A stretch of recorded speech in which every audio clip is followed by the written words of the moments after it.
Let's right our monitors to the White House now, where the transition of power can move forward after weeks of delay from the Trump transition team. President-elect Donald Trump signed the memorandum of understanding with the Biden White House finally. The Biden administration set the initial agreement deadline for October 1st, which was before the election.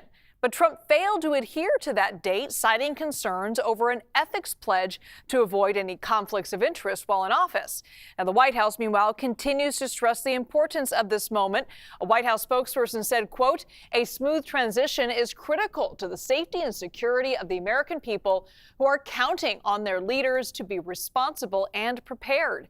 CBS News senior White House correspondent Weijia Jiang is back with us now with more on this.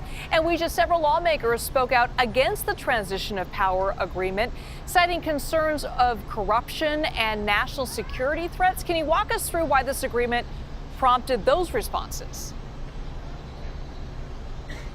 Well, because this is a very traditional process, Liz, and it includes not only, allowing for the transition to officially begin in the way that current administration officials can meet with their incoming counterparts to really make sure they have the lay of the land, to really understand each agency and department. But also there's a separate component, which is the Department of Justice Memorandum of Understanding. And so far, the Trump transition team has not signed on to that. And so that means that FBI background checks will not be triggered. And that is what is prompting concerns that some of those lawmakers have, because, these nominees could come to their confirmation hearings in January without having been properly checked by the FBI. Now, that is a question for senators, whether they care or not, because it is not a legal requirement for them to receive those FBI background checks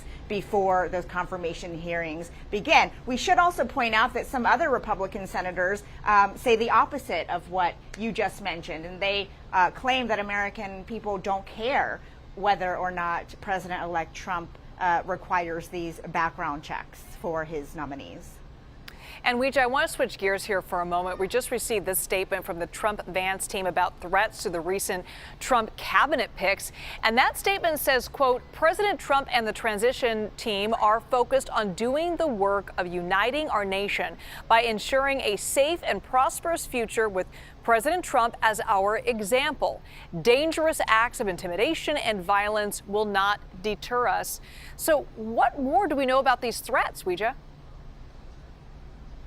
Well, the Trump team says that several of their appointees and nominees were involved in threats and what's called swatting, which is whenever law enforcement agencies are called to your home based on a false claim of a threat.